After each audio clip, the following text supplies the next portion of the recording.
Hello and welcome, one and all, to another entry in the League Encyclopedia. Today we're going to dive into the support item changes that came with the new season and have been tweaked since. If you saw my last video reviewing the 14.1 item and meta changes, you might have been wondering why I completely left out the support items. I knew that with the double support item strategy emerging on 14.1, that there was no way Riot was going to let that fly for long, and any analysis on how it affected 14.1 would likely be outdated by the time 14.2 and 3 came out. But in case you missed it, 14.1 was defined by two things: Storm Surge and double support item bot lanes. To curb the double support item strategy, which warped gameplay, they've now applied the gold per minion kill penalty globally to anybody holding a support item on your team. This means if one champion over farms, the other can no longer start farming to even it back out like before. Not only that, but the penalty also kicks in much sooner, further discouraging the double support item strategy. With that out of the way, and support items only being built by supports again, let's get into it. So what changed? In 14.1, Riot completely overhauled the support items again, and honestly, it's a good change. It simplifies the process while still giving support players choices. Instead of there being several starting items which transform into better versions of themselves as you get gold with them, now there's just one: the World Atlas. In terms of stats, it gives 30 HP, 25% health regen, 25% mana regen, and 3 gold per second. This is similar to how previous items worked, but is an overall buff for most supports. It does also transform into a better version of itself after earning enough gold with it, or completing the support quest. The better version, Runic Compass, gives 100 HP, 50 health regen, and 50 mana regen, and 5 gold per second. Compared to previous iterations of support items, this is where we get into nerfed territory, but it bounces back with the final transformation, which is also where these new items get interesting. After completing the second gold gain mini quest, the item transforms into a temporary final form called Bounty of Worlds, and once you're out of combat, gives you the option to transform into one of 5 items. Most supports have a pretty obvious best option, and by that I mean a choice that synergizes with that champion's ideal playstyle, while some supports have 2 or even 3 options that are not only viable, but better than each other depending on the game. This is one of the key strengths of the new system, but let's go over what each of these items do first. Very quickly though, before getting into what makes these unique, I want to mention that they all give the exact same stats: 200 HP, 75% health regen, 75% mana regen, and still 5 gold per second. This is why I've said we're kind of in nerf territory here if it wasn't for the passives. None of these items give combat stats anymore, but mana and health regen are stats which enchanters just love, and synergizes with their itemization, and in turn is why I believe the Spectre of the Enchanter meta is looming over the Rift, waiting for just that one more change to push it into the light. But anyway, let's start with Celestial Opposition. This one should feel familiar if you've played last season, as the passive is a weaker version of Crown of the Shattered Queen. Basically, you get a protective barrier which reduces incoming damage for 2 seconds, and then releases a shockwave to slow enemies. Next up, we have Dreammaker. So this is one of the stranger mechanics, and it's hard to feel its impact in game, but it is fantastic. Every 8 seconds, you gain 2 bubbles, and when you heal or shield an ally, the bubbles empower the ally by granting 90 magic damage on next attack, and providing 140 damage reduction for the next incoming non-minion damage. After that, we've got Zazak's Realm Spike. The passive on Realm Spike is quite straightforward, honestly. It's just another comet. So after dealing damage, you deal a little bit of extra damage with a cooldown based on levels 11 and 16, but starts at 8 seconds. This would be powerful if the item transformed a little earlier, like during lane phase when a caster support's damage sticks just a little bit more, but it doesn't, so it just doesn't feel great compared to the other options. On 14.4, it was buffed to scale better into the game, and this is a welcome change in my opinion.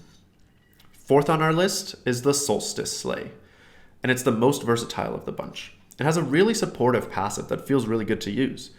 Anytime you slow or immobilize an enemy, you and an ally heal for 7% of the user's maximum health. This was recently changed from 120 flat health, and for the record, you need about 1700 max health to hit that 120 number. and gain 30% bonus move speed, also decaying over 3 seconds. This makes it useful for engage, disengage, peel, or heal stacking. It has a 20-second cooldown, but with item cooldowns that can be reduced. And last but not least, we have the best, Blood Song. No doubt, we're all aware that this is the item that broke the whole system. Hardly any of the double support item users didn't upgrade into Blood Song. I've seen a few of Aphelios games where they go for Celestial Opposition for the protection, but those are few and far in between. So Blood Song is the only item that shares a unique passive with other items in the game as well, namely Spellblade. If you don't know, unique passives cannot be stacked. That's what makes them unique. For example, Sheen is a Spellblade item, and if one were to have a Sheen and a Blood Song, only one instance of Spellblade could be applied. Riot has taken steps to outright prevent the purchasing of unique passives in some cases, but not all, so I just thought I'd mention that. So as far as Spellblade ratios go, it has one of the higher base AD ratios at 150%. Trinity Force, for comparison, sits at 200%. What really puts Blood Song in the S tier, though, is the exposed damage, which is applied on the Spellblade damage as well, by the way. When an enemy is exposed, they receive up to 10% extra damage from all sources for 6 seconds. That's such a long time when you're talking about team fights, and it's not difficult to see how this item scales better than any of the other items, since your ADC's damage is what's going up by 10%, or on whatever target you're currently dealing with, and this could be massive in the late game. Now with that out of the way, let's talk about this system and its strengths. I mentioned before that dynamic viability was a key strength, so we'll start there. While a champion like Xerath is unlikely to ever choose something other than Realm Spike, someone like Rakan could really go for 3 of the 5 options. And this was true under the old system as well. I'm not here to tell you that picking items based on the game you're playing is some crazy new idea. The big change is when that choice has to be made. When does Rakan have to pick which item best suits the game they're playing? Previously, you were pretty much locked in from the start of the game before any kind of information which could help inform that decision was available, other than champion select. Now, though, it's not until somewhere around the 12 to 15 minute mark that this decision comes into play. And this makes it feel more meaningful and gives the support players more agency. On top of that, the new Final Form items are actually really good too, and that's by design. Riot has said that the moment of transformation should coincide roughly with picking up your first legendary item, and be when supports are at their strongest point in the game. You'll notice though that they don't really scale well with additional stats, and this is why supports go back to being pretty weak by the 3 and 4 item marks. Okay, so those are the facts. But what does this mean if you're not a support player and don't care how warm and fuzzy Paparito makes Lulu feel inside 15 minutes into the game? Well, like it or not, these changes have affected the flow of the game. Not alone, of course. Grubs, the new Rift Herald, and map changes all contributed to this too. But if we try to isolate the effect of the support items a little bit, this is what we're left with. A support's prime time to push for a lead for their team is this window, especially for engaged supports like Rel, Maokai, Rakan. And an early transformation can be a real difference maker in early game skirmishes. Take Solstice Slay, for instance. If your support has that upgrade before the enemy does, that could be an extra 120 health in a fight where most champions are doing less than 100 per auto attack still. Basically, I want to leave you with this. The new support items empower supports most right after transformation, like a level 2 spike in lane. And players and teams able to capitalize on that will see greater success in their games.